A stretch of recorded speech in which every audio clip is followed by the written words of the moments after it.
Book of James chapter 3 verse 9 9వ వచనం అందరం కలిసి చదువుకుందాం. దీనితో తండ్రి అయిన ప్రభువును స్తుతింతుము, దీనితోనే దేవుని పోలికగా పుట్టిన మనుషులను శపింతుము. మన నాలుకతో అదే నాలుకతో దేవుని స్తుతిస్తామట. ఇప్పుడు అదే నాలుకతో ఏం చేస్తామండి? శపిస్తాం కూడా. 11వ వచనం చూస్తే, ఈ నాలుక జీవాధారముగా జీవపు బుడ్డిగా ఉండాల్సిన ఈ యొక్క జీవపు బుగ్గగా ఉండాల్సిన నాలుక 11వ వచనం చదువుదాం. నీటి బుగ్గలో ఒక జల నుండియే తీయని నీరును చేదు నీరును ఊరునా. ఆరాధించే నోరు అపవిత్రం అవుతుందా? పాత నిబంధనలకు గుర్తు రాస్తుంది, ఆరాధించే నోరు అపవిత్రం అవుతుంది. మనందరికీ బాగా పరిచయం. మొట్టమొదటిగా ఆరాధన పరిచయం చేసి సహోదరిలో మొదటిగా ప్రైజ్ అండ్ వర్షిప్ లీడర్గా మొట్టమొదటి ఆరాధన కూడికను నడిపించింది. ఎర్ర సముద్రం దాటిన తర్వాత గొప్ప దైవజనరాలు, తన పేరు మిరియం, ప్రవక్తిని. ఒక మాటలో చెప్పాలంటే పాట రచయిత్రి, సంగీత విభావరికి నాయకురాలుగా నిలబడి వైద్య బృందాన్ని, కోరస్ టీంని కలిపి నడిపించి ఆన్ ద స్పాట్లో ఆసు కవిత్వంలో ఆ పాట రాసి ఎర్ర సముద్రం దాటిన తర్వాత అనేకులను ఆరాధనలు నడిపించిన అద్భుతమైన ఆరాధికురాలి నోరే ఒక టైం వచ్చింది. ఆ మిరియాము నోరే ఒకరోజు అపవిత్రమైపోయింది. ఆరాధించే నోరు అపవిత్రం అవుతుందా అంటే, సంఖ్యాకాండం 12వ అధ్యాయము 10వ వచనంలో ఆ మిరియాము కుష్ఠరోగముతో దేవుడు శిక్షించడము ఆరంభించాడు. ఆ కుష్ఠరోగం వచ్చినప్పుడు లేవి ధర్మశాస్త్రపు లేవి కాండము 13వ అధ్యాయం 45వ వచనము ధర్మశాస్త్రం ప్రకారము అపవిత్రమైపోయిన ఆ యొక్క కుష్ఠరోగులు ఏం చేయాలంటే అండి, తల ఇరబూసుకొని బట్టలు చింపుకొని అపవిత్రాలని పైపెద కప్పుకొని పాలెం వెలుపల పిచ్చిదానిలాగా కేకలు వేసే పరిస్థితికి దేవుడు అప్పగించాడు. ఎందుకు చెప్తున్నాను ఈ మాట?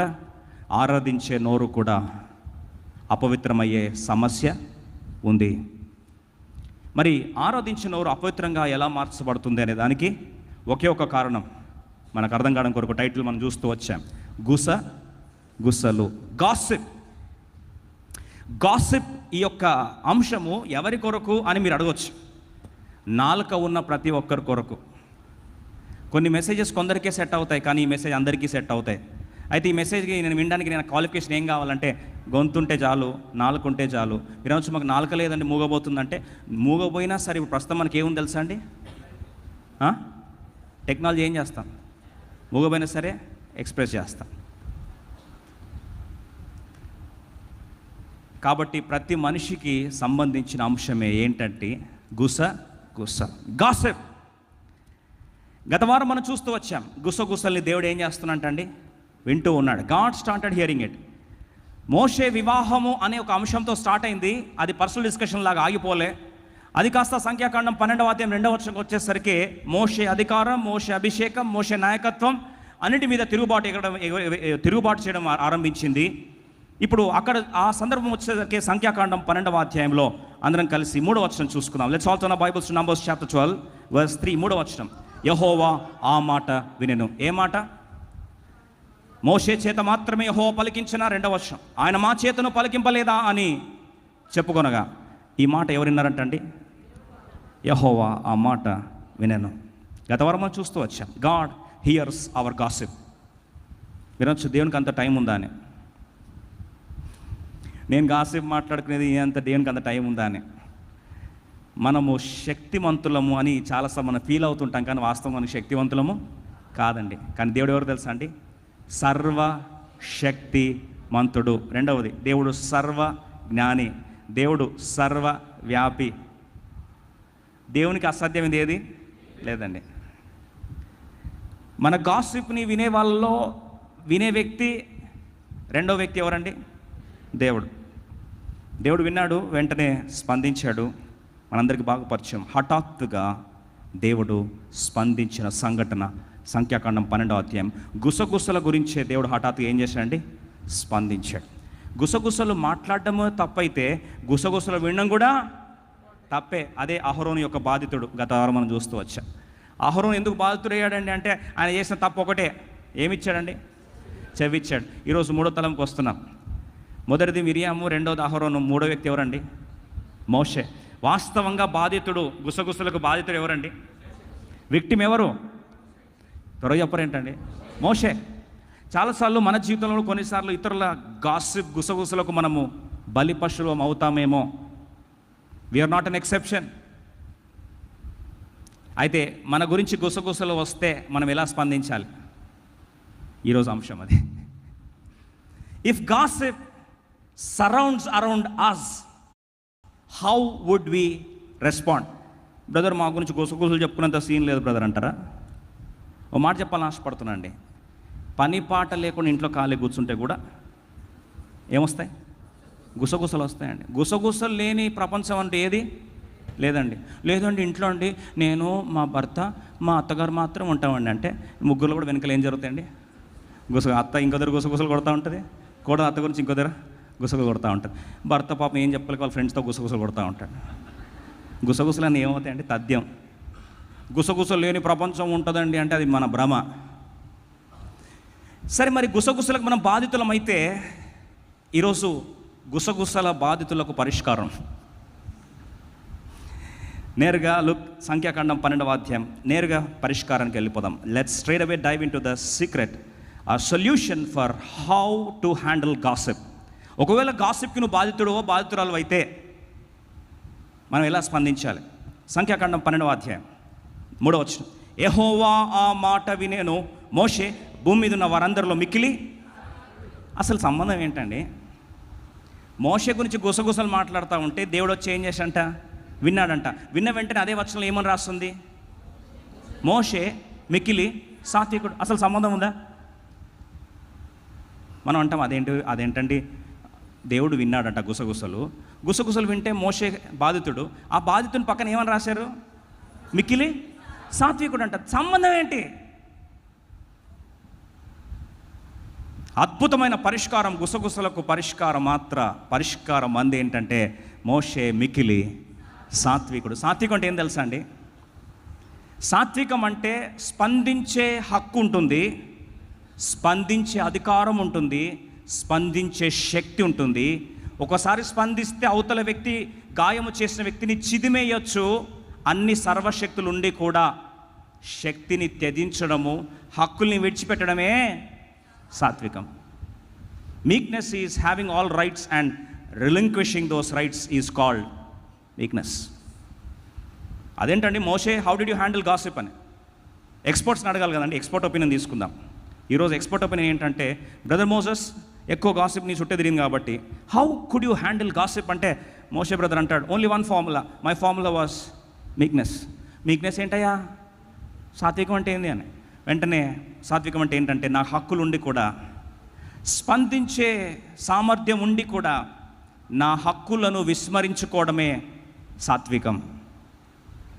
ఒక మాట చెప్పాలని ఆశపడతా ఉన్నాను. మోషేకి శక్తి లేనోడా అండి? చాతగానోడు అనుకుంటున్నారా? ఒకవేళ మిరియాము గుసగుసలు కానీ మోషే స్పందించి ఉంటే మనలాగా, మోషే చేతిలో ఏముంది తెలుసా? ఏముంటుందండి? కర్ర. ఆ కర్రతో ఫరోక్ ఎంత టార్చర్ ఉందో తెలుసా తెలీదండి? ఒక్కసారి 10 తెగులు గుర్తు చేసుకుంటే స్టోరీ స్టార్ట్ అయింది దేంతోనండి? కర్ర. ఆ కర్ర చాలు మిరియాము డైలీ ఒక తెగులు పెట్టి. సరే, ఇప్పుడు మోషే చేతిలో ఉన్న కర్రతోని ఎర్ర సముద్రం పాయలుగా చీలిందా చీలేదా? పాయలుగా చీల్చిన శక్తే చేతిలో ఉంటే 1 నిమిషం చాలు, అదే ఎర్ర సముద్రం మిరియామును ముంచును గాక అని కర్ర ఎత్తే ఏమవుతుందండి? మునిగిపోతుంది. ఈరోజు నీళ్ళు ఎట్లా వస్తాయండి అని. మరి రాత్రిలోంచి ఏం తీసుకొచ్చాడు? నీళ్ళు వచ్చాయి కదా. మరి ఏం లేదు నువ్వు ఏం చేస్తాడు? నీరు తీసుకురాగలుగుతాడు కదా. ఈ సముద్రములో లేని ప్రాంతంలో సముద్రం వచ్చి ఈ మిరియాము కొట్టుకపోను గాక, కర్ర టవా. మనమైతే అదే చేస్తాం. ఏం మిరియాం అక్క, మస్తు చూస్తున్నాను, ఇది చూస్తున్నా, గుసగుసలు మస్తు మాట్లాడుతున్నావు, నా చేతిలో ఏముంది మర్చిపోయినావా అన్నవా లేదండి? ఎందుకు చెప్తున్న మాట అంటే, సాత్వికుడు శక్తి ఉండి కూడా ఏం చేశాడు? విడిచిపెట్టేశాడు. దాని స్పందన ఏంటి? Numbers chapter 12 verse 4. యెహోవా మీరు ముగ్గురు ప్రత్యక్ష గుడారములకు రండని హఠాత్తుగా మోషే అహరోను మిరియాములకు, సాత్వికుని పక్షమున ప్రపంచంలో ఎవరు నిలబడకపోయినా అందరికంటే ముందు శీఘ్రముగా వాలిపోయే వ్యక్తి ఎవరు తెలుసా అండి? దేవుడు. సాత్వికులు ధన్యులు, వారు భూలోకమును స్వతంత్రించు కొందరు. అందుకొరకు ప్రభు అంటాడు, ప్రయాసపడి భారం మోయించు సమస్త జనులారా నా యొద్దకు రండి, నేను మీకేమి ఇస్తాను విశ్రాంతి. ఎలా వస్తుంది విశ్రాంతి? నా కాడి ఎత్తుకొని నేర్చుకోండి, నేను సాత్వికుడను దీన మనసు గలవాడను. ఆ కాడి ఎత్తుకొని నేర్చుకుంటే నీకేమొస్తుంది? విశ్రాంతి. ఈరోజు విషాదం ఏంటంటే, గుసగుసలు మన గురించి మాట్లాడుతున్నారని తెలిసిన నెక్స్ట్ మూమెంట్లో వాళ్ళకంటే ఎక్కువగా స్కీమింగ్లు గేమింగ్లు ఎవరు చేస్తారండి? మనం చేస్తాం. కాదంటారా? చేస్తారండి, మనం చేస్తాం. కాదంటారా? ఎవరన్నా నీ గురించి వేరేగా తప్పుడుగా మాట్లాడుతున్నారని ఒకరు రాంగ్ ఇన్ఫర్మేషన్ వస్తే కూడా ఇంకా స్కెచ్ స్టార్ట్ అవుతుంది, స్కీమింగ్. ఎలా అంటారు? How can they say that? ఇన్ని రోజులు నేను ఇంతగా నీతిగా గరిష్టగా బతికితే నా గురించి ఇలాంటి మాటలు మాట్లాడతారా? దైవమా ఇది? ఇంత ఘోరమా? అలా క్షమించే ప్రసక్తే లేదా? నా గురించి ఎన్ని మాట్లాడినారు? 2 స్పాట్ ఎక్కడ? పలానా దగ్గర. ఎంతమందికి చెప్పారు? 2కా? మనదెంత? ఓకే. స్కెచ్ చేస్తే ఆ స్కెచ్లో కొట్టుకపోవాలా అంటామా లేదండి? విషాదం ఏంటంటే, మోషే నేర్పిస్తున్న పాఠంలో ప్రభు అంటాడు, చూడండి, ఆ మోషే ఎప్పుడైతే అప్పగించాడో వెంటనే హఠాత్తుగా మోషే అహరోను మిరియాములను ఆజ్ఞనిచ్చాను. చూడండి, ఎప్పుడైతే మోషే దేవుని చేతికి అప్పగించేశాడో, సాత్వికముతో దేవుని చేతికి అప్పగించాడో, దేవుడు హఠాత్తుగా బయలుదేరి 5వ వచనం చూడండి, యెహోవా మేఘస్తంభము దిగి ప్రత్యక్ష గుడారం యొక్క ద్వారం వద్దకు నిలిచి అహరోను మిరియాములను పిలిచి వారిద్దరూ రాగా ఆయన నా మాటలు వినుడి. ఇప్పుడు ఏమంటున్నారండి? సాత్వికుని గురించి, మోషే గురించి వాళ్ళు అంటున్నారు, అభిషేకం ఆయనకే ఉందా, మాకు లేదా? దేవుడు నాయకుడు ఆయన పెడతాడా, మేము నాయకులం కాదా? ఆయనకేనా ప్రవచన వరం ఉంది, మాకు లేదా అని మాట్లాడుతూ ఉంటే, ఇప్పుడు స్పందించడానికి నాకు ఉంది, నా ప్రవచన రేంజ్ ఏంటో అని చెప్పి మోషే స్పందించుకునేంత దిగజారిపోయిన స్థితికి మోషే పోలే. కానీ మోషేకు బదులు ఎవరు వస్తున్నారు? చూడండి, 6వ వచనం, వారిద్దరు రాగా నా మాటలు వినుడి, మీలో ప్రవక్త ఉండిన ఎడల యెహోవానకు నేను దర్శనమిచ్చి అతడు నన్ను తెలుసుకున్నట్లు కలలో అతనితో మాట్లాడుదును. నా సేవకుడైన మోషే అట్టివాడు కాడు, అతడు నా ఇల్లంతటిలో నమ్మకమైన ఈజ్ మోస్ట్ ఫెయిత్ఫుల్ మ్యాన్. నువ్వు నమ్మకత్వాన్ని శంకిస్తున్నావా? నా మోషే నమ్మకత్వం గురించి నేను చెప్తాను. ఇల్లంతట్లో అంత నమ్మకస్తుడు ఎవరు లేరు. ఎవరిస్తున్నారండి సర్టిఫికేట్? మిరియామేమో సర్టిఫికేట్ ఇస్తుంది, నీకే నా అభిషేకం ఉంది, నీ వివాహం బాగుందా అని క్యారెక్టర్ సర్టిఫికేట్ మిరియాము రాయబోతే దేవుడు తట్టుకోలేకపోయాడు. దేవుడు క్యారెక్టర్ సర్టిఫికేట్ రాస్తున్నాడు, ఇల్లంతటిలో మిక్కిలి సాత్వికుడు, ఇల్లంతటిలో మిక్కిలి నమ్మకస్తుడు. రని చదువుకుందాం. అతడు నా ఇల్లంతలో నమ్మకమైన వాడు. 8వ వచనం, నేను గూఢభావంతో కాదు దర్శనమిచ్చి ముఖాముఖిగా అతనితో మాట్లాడుదును, అతడు యెహోవా స్వరూపమును నిదానించి చూచును. కాబట్టి నా సేవకుడైన మోషేకు విరోధముగా మాట్లాడుటకు మీరేలా భయపడలేదని యెహోవా కోపము వారి మీద రగులు కొనగా ఆయన వెళ్ళిపోయాను. వచ్చి కోపతాపముతో దేవుడు ఉగ్రరూపం దాల్చి ఊగిపోయినాడు. దేవుడు మాటలు చెప్పి, ఎంత ధైర్యం మీకు ఇలా మాట్లాడతారా నా మోషే గురించి అని చెప్పి దేవుడు ఆ ప్రాంతం విడిచిపెట్టేసి అలా వెళ్ళిపోయాడు. ఈ సీన్ అంతా చూస్తే ఒక ప్రశ్న రావచ్చండి మనకు, అసలు దేవుడు ఎందుకు ఇంత రియాక్ట్ అయ్యాడో? Why should God react so much? ఒకసారి ఇలాగే జరిగింది. ఆ కుటుంబం మీద ఎన్నెన్నో అబండాలు వేస్తూ, లేని మాటలన్నీ కూడా చిత్రీకరిస్తూ, మిస్ఇంటర్ప్రిట్ చేస్తూ, ఫ్యాక్ట్స్ అంతటిని కంకాక్ట్ చేస్తూ, ఎప్పుడైతే రాస్తా ఉండేసరికి ఆ యొక్క దృశ్యము, ఆ వీడియోస్ అని చూసేసరికి చాలా బాధ అనిపించింది. అప్పుడు మనకు తెలిసిన IAS officers, IPS officers, police officers వెంటనే లీగల్ డిపార్ట్మెంట్ నుంచి వెంటనే కేసెస్ ఫైల్ చేద్దామంటే, ఆ రోజు రాత్రి ఆఖరి ప్రేయర్ ప్రభు దగ్గర కనిపెడుతున్న టైంలో ఆకస్మికంగా దేవుడు మాట్లాడడం ఆరంభించాడు. రోమియోలకు రాష్ట్ర పత్రిక 12వ అధ్యాయం, రోమన్స్ చాప్టర్ 12:19 క్విక్లీ. రోమా 12:19 త్వరగా చదువుకుందాం. రోమా 12:19 అందరం కలిసి చదువుకుందాం. రోమా 12:19. ప్రియులారా, మీకు మీరే పగ తీర్చుకొనక దేవుని ఉగ్రతకు చోటుయుడి, పగ తీర్చుట నా పని, నేనే ప్రతిఫలం నిత్తును అని ప్రభు చెప్పుచున్నాడని రాయబడి. అక్కడ ఈ మాట వచ్చేసరికి బాధ అనిపించింది. ఏ బాధ తెలుసా అండి? మీకు మీరే పగ తీర్చుకొనక మరి ఏం చేయాలా? దేవుని ఉగ్రతకు చోటియుడి, give me space for me to react. సర్వశక్తుడు అంటున్నాడు, నేను సర్వశక్తిమంతుడు, నేను రియాక్ట్ అవ్వడానికి నాకు టైం ఇవ్వు, నాకు స్పేస్ ఇవ్వు, నాకు అవకాశము ఇవ్వు. మరి దేవుడు అవకాశం ఇవ్వాలి అంటే మనం ఏం కావాలి? సైలెంట్ అయిపోవాలి. యుద్ధాలు ఎలా చేయాలో నేర్పిస్తున్నా, ఏమనుకోవద్దు. గాసిప్ జరుగుతున్నప్పుడు యుద్ధం ఎలా చేయాలండి? గాసిప్కి ప్రతి గాసిప్ అవసరంలే. గాసిప్కి డిఫెన్స్ వెళ్ళాల్సిన అవసరం లేదు. జస్టిఫికేషన్ ఇచ్చుకోవాల్సిన అవసరత లేదా. జస్ట్ దేవుని చేతికి ఏం చేయాలి? విడిచిపెట్టాలి. ప్రభు అంటాడు, మీకు మీరే పగ తీర్చుకొనక దేవుని ఉగ్రతకు నాకు ప్లేస్ ఇస్తే నేను చేస్తా. మోషే ఉగ్రతకి పగ తీర్చుకోవడానికి ఎప్పుడు కూడా మోషే రియాక్ట్ అవ్వలేదంటే. ఒక మాట చెప్తానండి, మోషే కనీసం హర్ట్ అవ్వలేదు. హర్ట్ అయినట్టు బైబిల్ అయితే రాయబడలేదు. పోనీ బాధపోయి ఎదురులకి చెప్పుకోలేదు. మనమే ఉంటే పక్కన జాషువా అంటే చెప్పు మోషే, జాషువా ఎంత మాట అన్నారా మనల్ని, అది కొద్దిగా అన్నబుద్ధి ఉందారా వాళ్ళకి, అరే ఎలా అన్నబుద్ధి అయిందిరా వాళ్ళకి నాలంటని చూసి అంటే, అవును మోషే గారు అట్టట్టు అన్నారు, అసలు అట్లా కాదు, రాగు నాకు కట్టేవి ఒకసారి అంటే కర్ర తీసుకొని నేనే పోతా. ఎందుకు చెప్తున్నా మాట అంటే, మోసెస్ నెవర్ రియాక్టెడ్. అసలు మోషే స్పందించినట్లు నాకు తెలిసి బైబిల్ ఎక్కడ లేదండి. రెండో మాట చెప్తాను, మోషే కనీసము శపించినట్టు కూడా. మనం ఎంత తెలియపరలమంటే ఒకళ్ళు స్పందించకపోతే సెకండ్ స్టెప్ చేస్తాం. పర్లేదు చెప్పండి మనసులో, ప్రభా ఎట్లా ఉగ్రత రావాలంటే ప్రభా ఎంత ఆయాస పెట్టారు ప్రభా నా మనసు, నేను 2 రోజులు ఏడిస్తే వాళ్ళు 2 సంవత్సరాలు ఏడవాలి ప్రభా అనమా? ప్రభా మా అత్త ఏడిపిస్తుంది ప్రభా, కనీసం నువ్వు చూస్తున్నావు కదా ప్రభా, నన్ను 2 సంవత్సరాలు ఏడిపించింది ప్రభా, నువ్వు 20 సంవత్సరాలు ఏడిపి ప్రభా తనని అనమా? మోషే కనీసం ప్రేయర్ కూడా చేయలేదు. ఎందుకు చెప్తున్న మాట అంటే, మోషే ఎప్పుడైతే దేవుని చేతికి అప్పగించాడో, he didn't even pray, he didn't even curse, he didn't even react. శపించలేదు, ప్రార్థించలేదు, స్పందించలేదు. జస్ట్ దేవుని చేతికి ఏం చేశాడు? విడిచిపెట్టేశాడు. నీ యుద్ధము టెర్రిఫిక్గా జరగాలి అంటే మనం ఏం చేయాలండి? జస్ట్ తీసుకెళ్ళి ఏం చేయాలి? దేవుని చేతికి అప్పగించి. God hears the silent conversation. మళ్ళీ ఒకసారి చెప్తున్నా, నీ కంటెంట్ మొత్తం తెలియకపోవచ్చు, కానీ దేవుడు సైలెంట్ కాన్వర్జేషన్ అంతా ఏం చేస్తాడు? వింటున్నాడు. సైలెంట్ కాన్వర్జేషన్కి వైలెంట్ రియాక్షన్ ఎవరిస్తారు? దేవుడు ఇస్తాడు.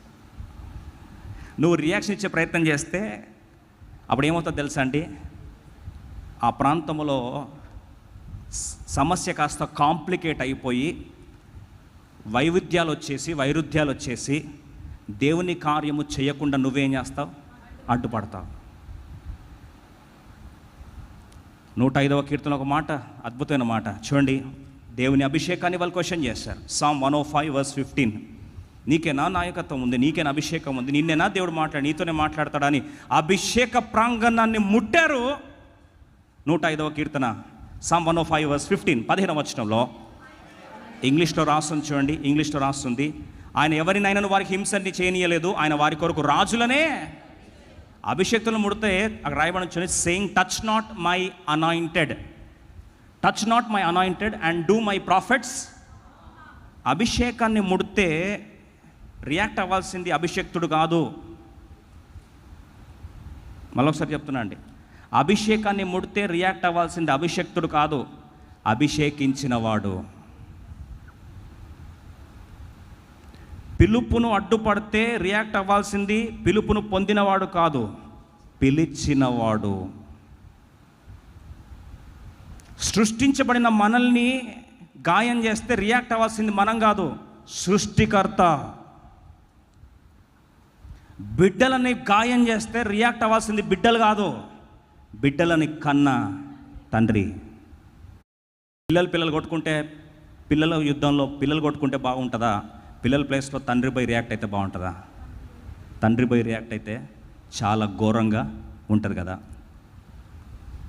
చాలాసార్లు మన జీవితంలో దేవుడు వ్యాజ్యం ఆడకుండా మధ్యలో విడిచిపెట్టడం కారణం ఏంటంటే, చట్టాన్ని మన చేతిలో తీసుకుంటాం, యుద్ధాన్ని మన చేతిలో తీసుకుంటాం, స్పందన మన చేతిలో తీసుకుంటాం, రియాక్షన్ మన చేతిలో తీసుకుంటాం, మ్యానిపులేషన్స్ మన చేతిలో తీసుకుంటాం, స్కీమింగ్ మన చేతిలో తీసుకుంటాం. దేవుని చేతికి అప్పగించడానికి మనము అవకాశం ఇవ్వము కనుక దేవుడు మన యుద్ధంలోకి రాలేకపోతున్నాడు. ఒక మాట చెప్పాలని ఆశపడుతున్నాండి. దైవజనులు, గొప్ప గొప్ప దైవజనులు తీసుకోండి, బైబిల్ రాస్తుంది. మోషే కానీ ఇప్పుడు దావీదు చూడండి, దావీదు జీవితంలో ఎంత అవమానాలండి.